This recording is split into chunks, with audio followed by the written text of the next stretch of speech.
마리아는 들리는데 제자들은 못 들었다. 왜? 마리아는 들었는데 제자들은 못 들었다. 왜? 라는 제목으로 하나님 말씀 증거하도록 하겠습니다. 우리 신앙의 패턴이 있는데 두 가지 중요합니다. 말씀 중심의 신앙, 이건 뭐 포기할 수 없는 중요한 핵심입니다. 말씀 중심의 신앙. 그 말씀 중심의 신앙의 반대가 뭐냐? 인본주의 신앙입니다. 인본주의 신앙은 뭘 추구하느냐? 신앙의 패턴이 이래요. 윤리를 추구해요. 뭐 윤리, 뭐 하여튼 머릿속에 윤리밖에 없어요. 윤리. 또 사회적 관심. 그래서 뭐 여론몰입 이렇게 합니다. 사회적 관심. 그때그때마다 틀리거든요. 또 유행. 그러니까 유행이죠. 유행 따라가요. 유행. 그리고 정의 추구. 우리 기독교에도 이런 컬러들이 있잖아요. 그걸 인본주의적인 신앙이라 그럽니다. 인본주의 중심의 신앙. 이게 뭐 겉으로 볼 때는 뭐 다양한 컬러 중에 하나다라고 생각할 수 있지만 그렇지 않아요. 말씀 중심이 되면서 뭐 이런 걸 추구하면 모르겠지만 말씀 중심을 포기하고 인본주의 신앙을 하는 것은 크나큰 문제가 있다는 것입니다. 오늘 본문이 보여주는 게 그거예요. 신앙의 컬러가 얼마나 중요한지를 보여주는 거예요. 중심이 얼마나 중요한지. 스티브 잡스를 분석했던 책, 같이 일했던 켄 시걸이라는 사람이 썼던 책 여러 번 소개했죠. 뭐 미친 듯이 심플, 인세인이 심플. 그러니까 스티브 잡스는 하여튼 미친 듯이 단순함을 추구했다 그 얘기 아닙니까? 제가 볼 때 이 마리아의 신앙이 말씀을 향해서 미친 듯이 심플이에요. 그죠? 오로지 말씀, 오로지 말씀, 말씀 중심의 신앙. 그게 얼마나 강력한지를 보여주는 내용이라는 것입니다. 그러므로 우리는 교회가 어디를 추구해야 되느냐? 말씀 중심적인 그것을 향해서 나아가야 된다는 거예요.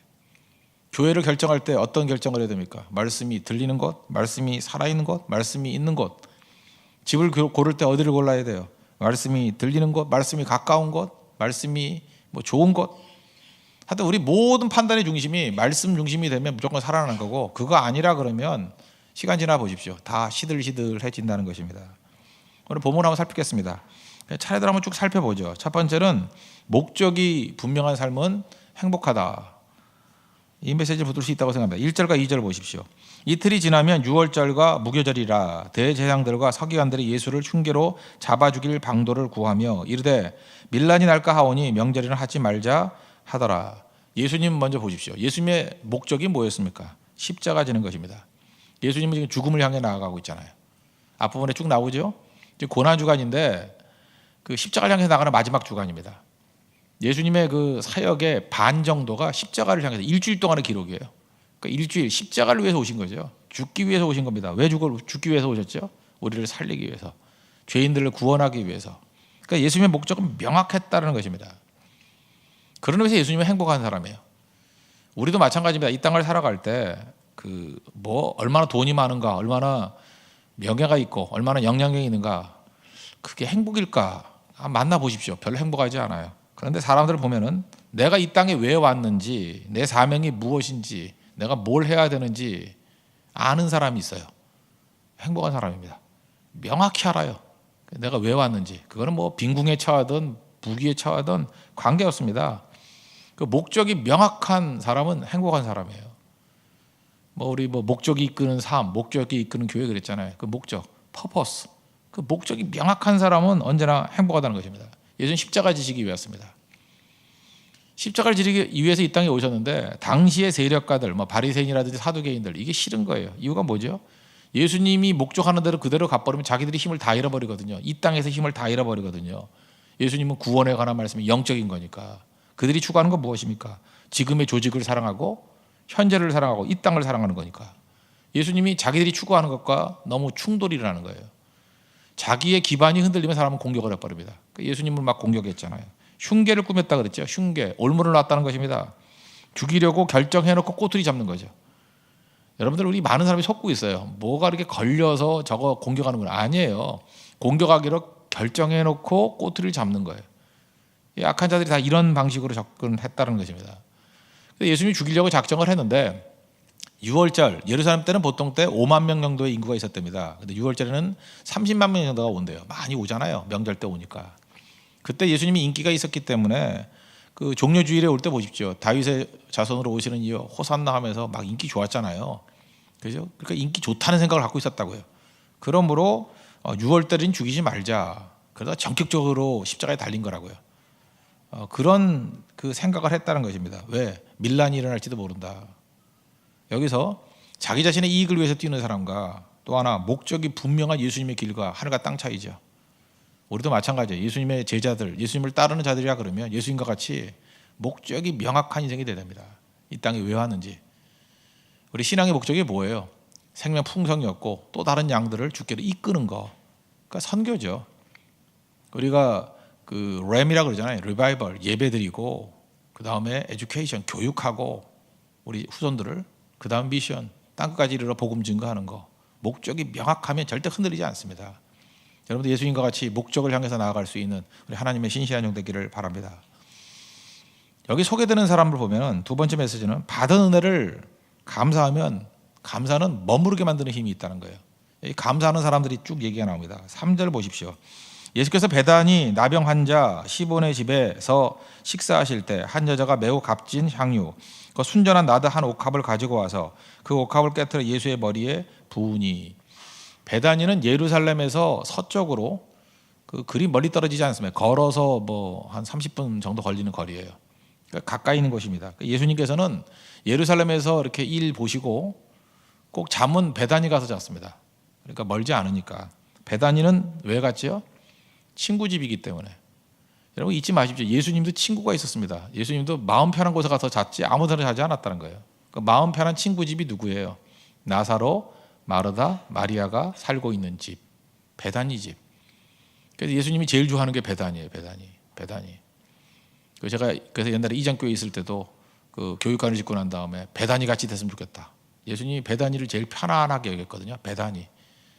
사실 이제 고민했어요. 우리 홍대서 교회 말고 베다니 교회라 그럴까? 뭐 그런 생각을 할 정도로 그죠? 근데 베다니 그랬더니 뭐 베개를 베다니 뭐 이런 생각이 들어가지고 내가 새벽에 안 깰까봐 간뒀지. 사실 예수님이 진짜 이게 휴식을 취하고 잠을 자고 하기 좋은 게 베다니예요, 그죠? 베개를 베다니 하듯이 베다니 정말 편안한 곳이었다는 것입니다. 베다니 그러면 예수님은 평안함, 안정감, 고향 같은 곳, 친구 있는 곳. 예수님도 친구가 있었어요. 정서적인 안정을 위해서 친구가 있었다고, 그죠? 우리도 좋은 친구를 두는 건 되게 중요하다고 생각을 합니다. 그런데 베다니는 분명히 나사로 집이거든요. 근데 여긴 지금 뭐라고 나와요? 나병 환자 시몬의 집 그랬어요. 이게 문제라고요. 이 병행 구절이 여러 군데 나오는데 세 군데 나와요. 마태복음에 나오고 마가복음 나오고 요한복음 나오는데 요한복음 12장에 보면 이 장면이 나와요. 12장 1절 2절이 같은 장면인데 6월절 엿새 전에 예수께서 베다니에 이르시니 베다니거든요. 이것은 예수께서 죽은 자 가운데 살리신 나사로가 있는 곳이라. 베다니는 나사로 집 맞죠? 그 다음에요. 거기서 예수를 위하여 잔치할세 마르다는 일을 하고 나사로는 예수와 함께 앉은 자 중에 있더라. 그 이상해요. 이 집이 어느 집이냐면 그 나병 환자 시몬의 집인데 부엌에서 누가 일을 해요? 하여튼 죽어라 일만 해. 마르다는 어딜 가나. 여기서 또 일하고 있어. 그죠? 마르다 아마 봉사부장이었는가 봐. 그죠? 마르다 여기서 또 일을 해. 또 말씀을 안 듣고. 하여튼 마르다는 그 이상해요. 그죠? 근데 지금 그게 중요한 게 아니고 한번 생각을 해봐요. 나병 환자 시몬의 집이라 그러는데 왜 마르다가 그 부엌 가서 일을 해요? 그래서 이것 때문에 이제 많은 생각을 하는데 이제 가장 온건하게 생각하는 사람 중에 하나가 뭐냐면 나병 환자 시몬이 누구냐? 나사로의 친척이다. 근데 여러 정황상 볼 때 이런 주장도 있어요. 난 이걸 믿고 싶어요. 나사로의 아빠다. 이런 얘기가 있어요. 아빠다, 아버지다. 그러니까 나사로, 마리아, 마르다의 아버지다. 지금은 이제 깨끗함을 받았습니까? 못 받았습니까? 깨끗함 받았어요. 왜 그러냐면 율법을 보십시오.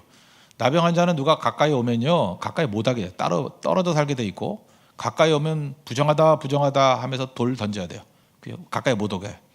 근데 와서 식사를 할 정도면 나은 거죠. 근데 여러분 생각해 보세요. 옛날에 나병 환자였다 지금 나았는데 지금 나병 환자 시몬 그럼 기분 좋아요? 여러분 옛날에 뭐 정신과 치료를 좀 받았어. 근데 지금 그게 벌써 15년 전 이야기야. 근데 아직까지 정신병자 홍길동은 그러면 좋겠어요? 에이즈 걸렸어요. 에이즈 걸렸다가 다 고쳤어. 다 고쳐서 뭐 고쳤으면 좋겠습니다. 지금 혹시 에이즈는 지금 붙이나 못 고쳤나? 하여튼 고쳤어요. 근데 에이즈 환자 홍길동은 그러면 좋겠어요? 잘 보세요. 다 나은 거거든요. 다 나왔는데 여전히 나병 환자 시몬의 집 이렇게 얘기를 해요. 그 얘기는 뭐예요? 예수님께서 이 가정도 고쳐줬다는 거죠. 나병 환자도. 그러니까 그 감격. 그러니까 이거는 설명을 위한 거예요. 지금 마가복음을 읽는 1차 독자들, 예루살렘 교인들은요, 시몬이 누군지 알아요. 다 아는 거거든, 이 사람들. 알 때는 이름이 나와요. 그래서 맹인 바디메오 그럴 때 바디메오를 알기 때문에 이름을 쓰는 거예요. 그리고 거기서 모르는 사람은 그냥 익명으로 써버리고. 그러니까 초대교회 교인들이 이 나병 환자 시몬을 잘 알고 있었다고요. 우리는 지금 모르니까 이렇게 헤매는 거지. 그냥 이름 딱 듣는 순간 다 아는 거라고요. 그래서 나병 환자 시몬 그러면 벌써 은혜가 생각되는 거예요. 예수님의 은혜로 나병을 고쳤구나라는 거. 그죠? 은혜를 받은 곳. 거기다가 만약에 이게 추정인데 친척 아니면 아버지라고까지 할 수 있거든요. 만약 아버지였다 그러면 나사로도 죽었다 살렸잖아요. 그러니까 친척인데 뭐 아직 가까운 사람이에요. 마르다가 부엌에 가서 일할 정도로 시몬을 고쳤어요. 나병 환자 시몬을 고쳤어요. 나사로는 죽었다가 살아났어요. 그죠? 죽었다가 살아났어요. 죽었다가. 거기다가 마리아 자체는 누구예요? 이것도 논란이 좀 있지만 이게 막달라 마리아. 아까 찬송가 211절 보니까 거기서 향유 부은 게 막달라 마리아로 보잖아요. 그죠? 같은 마리아를 본다 그러면 7 귀신 들리고 창기 출신이었다는 거예요. 그럼 마리아를 건져주고. 여긴 부엌에서 일하는 마르다 하나 빼놓고 다 문제투성이인 가정을 예수님이 가가지고 다 고쳐주셨어요. 은혜가 대단하죠. 지금 그 세팅을 하는 거예요. 그 세팅을. 이제 다 무너져 있던 가정이 예수님으로 말미암아 이렇게 되살아나게 되었다. 이런 가정이다. 예수님이 마지막 십자가 지기 전주에 여기 갔다는 거예요. 여기. 이틀 전에 여기 갔다는 거예요. 그때 최고의 사랑과 최고의 헌신이 나오더라는 거예요. 내용이 무엇입니까? 옥합을 깨고, 옥합은 이렇게 입 주둥이가 긴 거, 그죠? 그런 그 긴 병이에요. 그걸 깨고 나드라는 건 북인도산 그냥 수입품이에요. 고급 향수, 향유. 그 얼마냐면 300데나리온. 데나리온이 뭐 일당이라 그러니까 뭐 일당을 따져가지고 뭐 2천만 원이 3천만 원 이렇게 말하지 말고 그냥 각자 느낌으로 볼 때는 우리 수입이 다 틀리잖아요. 자기 연봉이라고 생각합니다. 연봉. 자기 연봉. 어떤 사람 돈 잘 버는 사람은 뭐 연봉이 1억일 수도 있고 그렇잖아요. 그러니까 1억짜리예요. 어떤 사람한테는 자기 버는 1년 동안의 수입이라고 생각하라고. 더 잘 버는 사람은 2억이면 2억짜리예요. 좀 못 버는 사람이면 1,500만 원, 그 1,500만 원짜리. 뭐 이런 거예요. 아시겠습니까? 그러니까 굉장히 비싼 거다. 그거 깨서 부었다라는 거예요. 우리 그냥 단순한 메시지를 듣는다 그러면 너무 감사해서 감사를 표현했다는 거예요. 그랬더니 은혜가 머물잖아요. 이 정도로 해도 이 메시지는 굉장히 중요한 메시지입니다. 우리 찬송가 부를 때 보면은 뭐 주로 이런 헌신에 대한 걸로 이걸 보는 것 같아요. 그러니까 사랑에 대한 최고의 사랑의 표현으로서 헌신하더라. 이것도 중요한 메시지입니다. 그죠? 이거 붙들어야 돼요. 우리도 이런 예수님 앞에서의 그런 사랑에 대해서 헌신할 수 있는 우리 하나님의 거룩한 종 되기를 바랍니다. 그 다음에 중간 메시지 하나 또 볼게요. 세 번째로 진짜 의도를 속이는 선수들이 있다는 거예요. 이 주변에는 4절 5절 보십시오. 어떤 사람들이 화를 내어 서로 말하되 어찌 이 향유를 허비하는가. 이 향유를 300데나리온 이상에 팔아 가난한 자들에게 줄 수 있었겠도다 하며 그 여자를 책망하는지라. 여기 보니까 화를 냈어요. 별놈들 다 있네, 그죠? 자기 건가? 그 쳐다보면서 화를 버럭내고, 그죠? 책망하고 막 그랬다. 도덕적 분노가 막 일어났다는 거예요. 공분했다는 것입니다. 이 요한은 좀 예리해요. 요한복음에 보면 이 장면을 어떻게 표현했냐면 요한복음 12장 4절을 보니까 그렇게 처음 시작한 사람이 누구냐면 가룟 유다였다는 거예요. 제자 중 하나로서 예수를 잡아줄 가룟 유다였대요. 그리고 가룟 유다가 이렇게 얘기했어요. 이 향유를 어찌하여 300데나리온에 팔아 가난한 자들에게 주지 아니하겠느냐. 가룟 유다가 한 얘기예요. 그리고 해석까지 했어요. 이렇게 말하면 가난한 자들을 생각함이 아니요. 그는 도둑이라. 동계를 맞고 거기 있는 것을 훔쳐 가미르라. 자기 말로는 굉장히 거룩하게 얘기하잖아요. 그죠? 가난한 자를 위해서 대변하는 것 같이 보이지만 본질은 뭐예요? 도둑이라. 그죠? 훔쳐가기 위해서. 사람들은요, 자기의 진짜 동기를 숨기는데 선수들입니다. 특별히 교회 안에서는 정말 깜빡하면 속아요. 영적으로 깨어있지 않으면 정말 속아요. 성도들이 이게 목사한테 슬쩍 와가지고 뭐 얘기해요. 뭐 누구 위하는 척. 속아요. 잘 들으면 욕이야.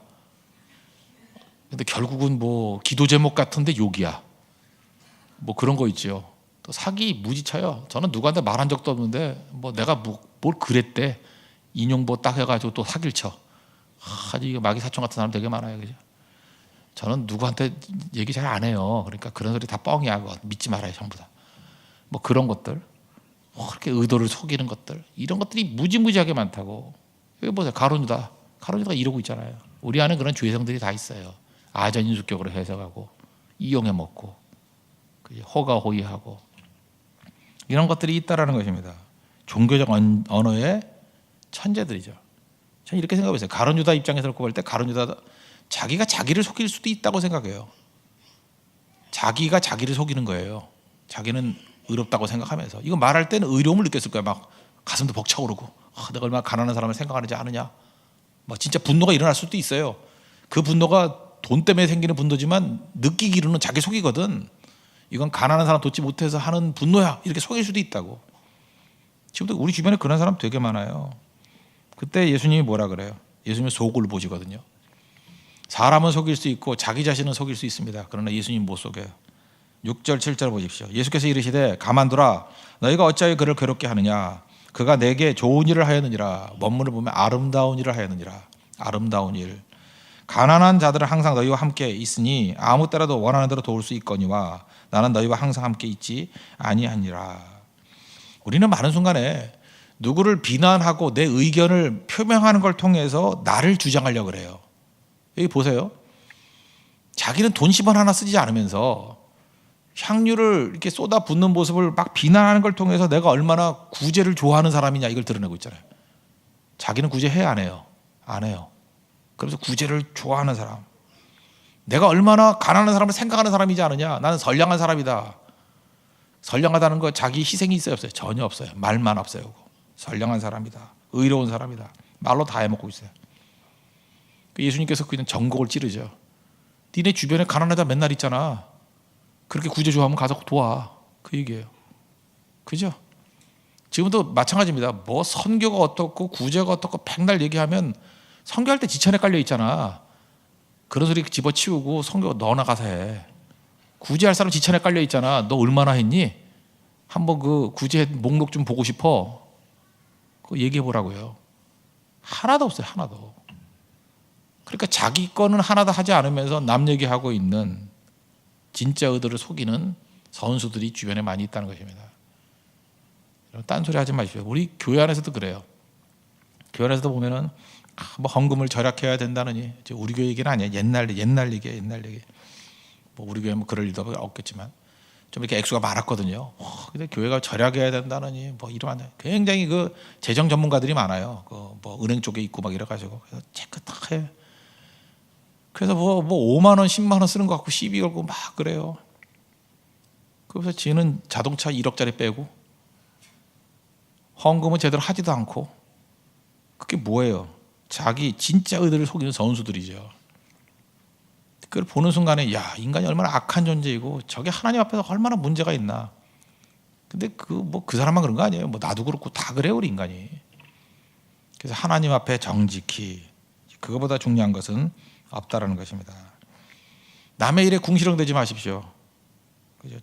내 일이나 잘하라고요. 저 옛날에 그런 예를 들었죠. 어떤 인천 사는 녀석인데 저를 찾아와서 그러더라고요. 지하철을 탔는데 지금같이 이렇게 경로소가 없을 때예요. 어떤 할머니가 섰는데 어떤 녀석이 자는 척하면서 안 일어나더라는 거예요. 너무너무 화가 나가지고 목사님 그때 크리스찬이 해야 될 일이 뭡니까? 이 상황을 위해서 기도해야 됩니까? 아니면 그 몰상식한 놈을 향해서 비난을 해야 됩니까? 욕을 해줘야 됩니까? 그래서 제가 그랬죠. 네가 제일 나쁜 놈이라고. 잘 보라고. 걔는 종점이거든요. 그 인천 종점쯤에서 얼마든지 앉아올 수 있는데 얘는 좀 겉멋이는 애야. 헤드폰 끼고 음악 들으면서 멋있게 걸어오르라고. 그래서 못 앉았어요 자리를. 얼마든지 앉을 수 있는데 자기가 확보된 자리를 얻을 수 있는데 게을러서 못 얻었어요. 그래놓고 난 다음에 할머니 자리 양보 하나니 안 하니 하면서 그건 어떤 의미에서 그 사람의 특권 아니에요? 양보를 하면 그 사람이 자기 거 양보하는 거고 안 해도 자기 거 안 하는 거지. 자기가 뭔데? 그죠? 자기가 관계도 없는 것 같고 왜 남의 특권을 가지고 자기 의를 이루려고 그래요? 옳은 게 아니죠. 지금 이런 자들이 얼마나 많은지 알아요? 마리아의 특권이잖아요. 마리아의 특권을 가지고 왜 자기 의를 이루려고 그래? 그게 그렇게 굳이 하는 게 좋다 그러면 자기 거 굳이 하면 되는 거지. 이런 일들이 많다는 것입니다. 예수님 이거 지적하잖아요. 이거 올바른 거 아니다. 이제 핵심으로 들어갑시다. 이제 본론이에요. 여기까지 이제 그냥 군더더기고 뭐 이건 굳이 메시지 하나 붙은다 그러면 헌신이 중요하다 이 정도 붙들고 오늘 진짜 예수님 말씀하고자 하는 핵심 중에 핵심이 이제 나와요. 내용이 뭐냐? 마리아의 이런 행동의 동기가 뭐였느냐? 이건 최고의 사랑 이 정도가 아니에요. 헌신 이런 게 아니고 말씀 중심이었기 때문에 이게 가능했다는 거예요. 말씀 중심이었기 때문에. 오히려 헌신에 초점을 맞춰서 내가 볼 때 헌신은 아니에요. 헌신보다 이 메시지가 훨씬 더 큰 거예요. 말씀 중심이 신앙이었기 때문에 이게 가능했다는 것입니다. 핵심 구절 그래서 8절이에요. 8절 보십시오. 그는 힘을 다하여 내 몸에 향유를 부어 내 장례를 미리 준비하였느니라. 잘 보세요. 마리아가 예수님께 향유를 확 갖다 부은 거 예수님이 십자가 지시는 걸 알고 한 거예요? 모르고 한 거예요? 알고 했다라는 거예요. 알고 했다라는 거. 뭐 주석들 보면 뭐 모르고 했는데 예수님이 의미를 부여했다 이러는데 아니에요. 알고 한 거라고요. 알고 했으니까 그는 힘을 다해 내 몸에 향유를 부어 내 장례를 미리 준비하였느니라. 어떻게 해요? 알고 했다는 거예요. 이게 증거가 뭐냐면 시체에는요 기름을 바릅니다. 그래서 마가복음 16장 1절을 보니까 거기 안식일이 지나면 막달라 마리아와 야고보의 어머니 마리아와 또 살로메가 가서 예수께 바르기 위하여 향품을 샀다 그래요. 예수께 바르기 위해서. 그 시체는 기름 바르는 거예요. 아시겠어요? 기름 바르는 거예요. 그러니까 그냥 기름 부는 게 아니고 기름 바르는 거라고. 이건 장례를 준비하는 거예요. 알고 있다는 거 알고. 예수님께서 여러 차례 적어도 성경에 보면 3차례 이상 십자가 지셔야 될 것을 말씀해 주셨습니다. 특별히 제자들에게 말씀해 주셨어요. 근데 제자들이 그 얘기를 듣고 기억했어요, 못했어요? 기억을 못한 게 아니라 새겨듣지 않은 거예요. 왜 새겨듣지 않냐 하면은 자기 논리가 있거든. 자기 논리에 맞는 것만 기억해. 사람들은 자기 틀에 맞지 않는 건 다 버려요. 제자들은 무슨 확신이 있었냐면 왜 제자들이 듣고도 기억을 못하느냐 하면은 예수님이 왕이 된다는 거예요. 왕이 되면 나는 좌의정 우의정 한다는 거예요. 그 예수님이 십자가 지기 직전까지 그 변함 없었죠. 너무나 큰 확신이 있었던 거예요. 종려주일에 호산나 다윗의 자손으로 오시니요 뭐 그러면서 막 난리를 했잖아요. 이제 드디어 그 전 바로 직전이니까 예수님 왕 된다는 거예요. 왕 된다.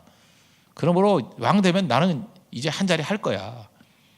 그 생각이 너무너무 깊었기 때문에 예수님이 십자가를 진다 죽는다 그래도 그거는 레토릭에 불과하지 그냥 말로 저러는 거지 뭐 진짜 그러겠어. 그러니까 마음에 새겨두지를 않은 거예요. 그러니까 깡그리 잊어버린 거죠. 깡그리. 우리는요 많은 순간 그렇습니다. 지금도 이렇게 설교를 하잖아요. 설교를 하면 이 말씀을 들을 때 자기 전제를 가지고 듣는 사람들이 있어요. 자기 전제를 갖고 들으면 아무리 설교를 해도 하나도 기억을 못해. 하나도 기억을 못하고 자기 욕심에 맞는 거 하나 딱 붙들고 거봐라 그죠? 설교에서도 그랬잖아 그러고 본질은 다 놓쳐버리고 그런 경우 되게 많아요. 제자들이 그런 모습이었다는 것입니다. 그죠? 논리. 그래서 성경 뭐라 그래요? 듣기는 들어도 듣지 못한다고, 보기는 보아도 보지 못한다고. 이게 바로 뭐예요? 자기 욕심. 그래서 여러분들 신앙을 논리로 만들면요 참 무서운 게 돼버립니다. 이 사회에 지금 많은 사람이 속고 있는데 그 가짜 팔푼이 같은 논리 때문에 그래요. 제가 얘기를 했잖아요. 이 논리라는 게 얼마나 허점이 많은지. 그 안에는 항상 전제라는 게 있거든요. 전제. 뭐 했던 얘기도 하나 할게요. 질문인데 예를 들어서 이런 질문이 있죠. 너 요즘에도 마누라 때리냐? 뭐 이런 거. 그죠? 요즘에도 마누라 때리냐? 그 전제가 있죠. 이건 예라 그러면은 때리는 거고 아니라 그러면 옛날엔 때린 거잖아요. 아시겠어요? 논리라는 게 다 이런 거예요. 질문 자체 만드는 것 자체 이미 다 결론은 다 나 있는 거예요. 뭐라고 반응하든 간에 그냥 끌려가는 거예요. 제자들이 지금 논리 갖고 있어요. 자기들의 개똥 철학을 갖고 있어요. 예수님이 왕 된다는 거예요. 그러면서 예수님이 무슨 말씀을 하시든 간에 그 말씀 때문에 자기가 움직이는 게 아니라 필요한 것만 취사 선택하는 거예요. 남이 다 버려버리는 거예요. 그래서 듣기는 무지 듣는데 하나도 들은 게 아니에요. 꽝. 이 자기 전제, 이 논리라는 게 얼마나 무섭냐. 우리 요즘에 징비록 하잖아요. 징비록. 김성일. 이 사람 그 논리가 있는 거예요. 오랑캐예요. 일본은 오랑캐. 외놈들이에요. 외놈들. 외놈들은 절대 쳐들어올 수 없다예요. 그 논리예요. 그래서 다 보고 오더라도 전쟁 없다는 거예요. 그리고 전쟁 나니까 뭐 죽여 주시옵소서 그러고 뛰어가서 뭐 죽긴 죽었지. 그때 죽으면 뭐예요? 조선의 눈이 되고 조선의 입이 되어야 될 사람인데 못 보잖아요. 이런 개눈을 보냈으니 문제지. 그러니까 자기 마음 가운데 이렇게 열린 마음이 있지 않는 사람은요, 아무리 봐도 못 봐요. 아무것도 못 보고 와. 자기 좋은 거 보고 오지. 이런 바보들이 있다. 바보들. 그러니까 보고도 못 보는 거예요. 보고도. 듣고도 못 듣는 거예요. 바보 아니에요? 이게 그때만 그랬습니까? 선조 다음에 광해군 때 그 누르하치, 그래서 그 후금 청나라가 막 커지기 시작했잖아요. 명나라는 다 망하기 직전 아니에요. 그럴 때 국제정세에 광해군이 잘 본 거야. 전쟁을 겪었기 때문에. 그죠? 잘 겪어가지고 괜히 낄 필요가 없다. 그런데 그 마음 가운데 뭐가 있어요? 그 선조가 그 얘기 있죠. 그 제조지은이라고. 다시 우리가 재건하게 될 때에 은혜를 입었다. 그거 하나 보는 거야. 제조지은. 이전까지는 군신의 나라였어요. 왕이고 우리는 신하의 나라였어요. 근데 이제 뭐로 바뀌었냐면 아버지와 아들의 나라로 변화가 됐어. 우리나라 망하더라도 명나라 도와야 된다는 거예요. 이런 바보 천치가 있어요. 그래가지고 광해군 쫓아내고 인조 때 저기 뭐 잠실 어딘가 뭐 가보세요. 머리 쳐박고 머리 깨져야지. 인조 머리 깨졌어야 돼. 그러면 그죠? 괜히 그러다가 싸움 벌이다가 무슨 삼전도에 그 비극이 벌어진 거 아니에요. 그때 가서 깨닫잖아요. 그때 가서. 왜 그래요? 이런 밥통들이 다니냐. 이런 밥통들이 나라 망해도 모르는 거예요. 자기가 신념 하나 붙들고 그거에 맞는 것만 받아들인다고. 사실을 받아들이지 못하니까. 우리 민족엔 그런 피가 흐릅니다. 우리 민족 생각보다 똑똑하면서 바보예요. 똑똑한 바보들이에요. 그러니까 한 번 안 들리기 시작하면 이게 무서운 거라고요. 제자들이 그랬어요. 똑똑한 바보들이에요. 그렇게 예수님 말씀 옆에서 듣고도 몰라요. 십자가도 모르고 부활도 모르고. 근데 오늘의 스타 기립박수 하고 싶어요. 마리아는 알았어요. 마리아는 알았다고요. 마리아는 이게 단순하게 예수님께 헌신했다가 아니고 예수님이 뭐 향유 깨가지고 부었다 이것만 초점 맞추지 말고 그거 왜 했느냐? 말씀을 제대로 듣고 믿었기 때문에 한 거예요. 예수님 십자가 지신다는 거를 듣고 장례를 준비했잖아요. 이거 알고 준비한 거라. 알고. 마리아 누가복음 10장 그 스토리 아시죠? 그 39절에 보니까 마리아라 하는 동생이 있어 주의 발치에 앉아 그의 말씀을 듣더니 죽어라 말씀 들어요. 마다가 와가지고 좀 도와달라 그래요. 그랬더니 아니라고. 그죠? 더 좋은 거 선택했다고. 뭐 음식은 준비할 필요가 없다 그 얘기 아니라 우선순위는 말씀이야 그 얘기죠. 마리아는요 무서울 정도로 말씀을 좋아했어요. 무모할 정도로 말씀을 사랑했어요. 무모할 정도로. 우리 가운데 이런 마리아 같은 사람이 나와야 돼요. 말씀, 예수님 말씀이라 그러면 그냥 무모할 정도로 믿는 거예요. 믿는 거. 무모할 정도로 계산 없이 나아가는 것.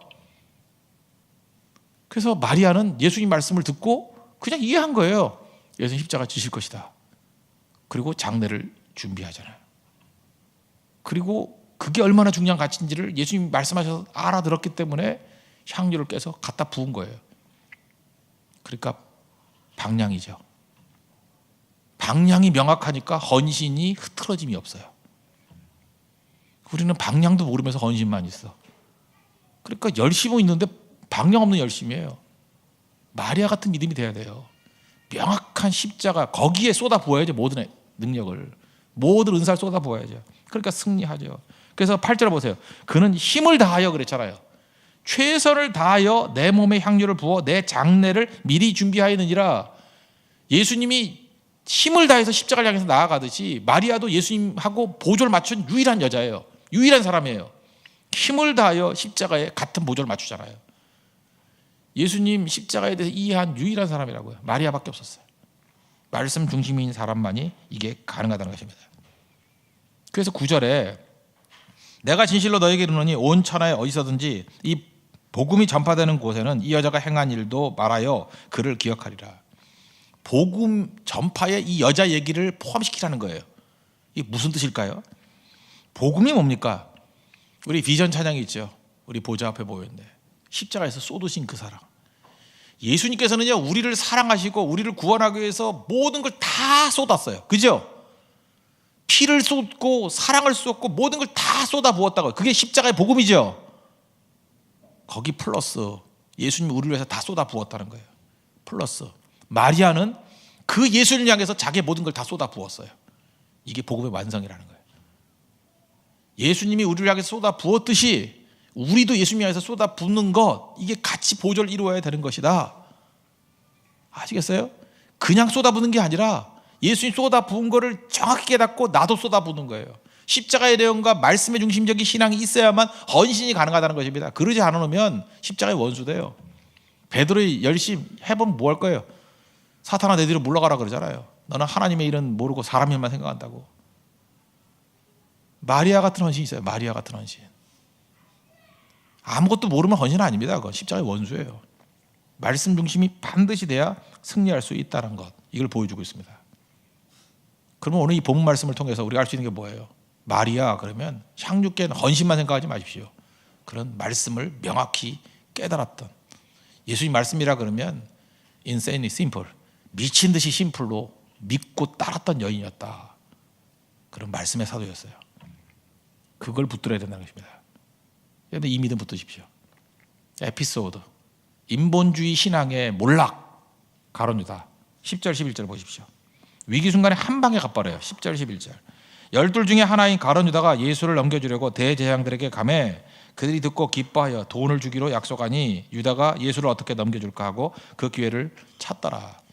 NIV, NLT 전부 다 10절 앞에 뭐가 나오면 then이 나와요. then, 그때에. 새로 번역된 그때에가 있어요. 그때가 언제예요?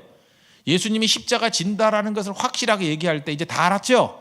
예수님 말씀하셔가지고 죽는구나, 예수님 십자가 진다, 장례를 말하니까 이제 인본주의자인 가룟 유다는 소망 없다.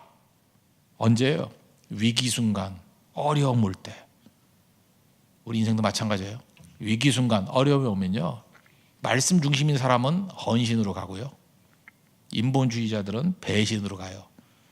둘 다 신은 신인데 헌신과 배신, 헌신과 배신, 이렇게 간다고요. 여러분, 우리가 좀 지나놓고 보니까 12제자 중에 리더가 베드로였던 것 같이 보이지만 그 예수님이 같이 데리고 다닐 때의 모습을 보면 리더는 베드로라기보다는 어쩌면 가룟 유다일 가능성이 커요. 왜냐하면 돈을 맡겼잖아요. 여러분, 어디 가가지고 제일 똑똑한 사람한테 돈이 의사결정 내리는 거 아니에요? 뭐 어디 가서 먹을래, 뭐 할래 할 때 그 돈을 쥐고 있었다라는 것은 우리는 그 가룟 유다를 회계라고 생각해. 회계라는 느낌은 좀 약간 좀 2인자 3인자 같이 보이잖아요. 회계라기보다는 회장이 맞아요. 회장, 제자들 중에 회장이었어요.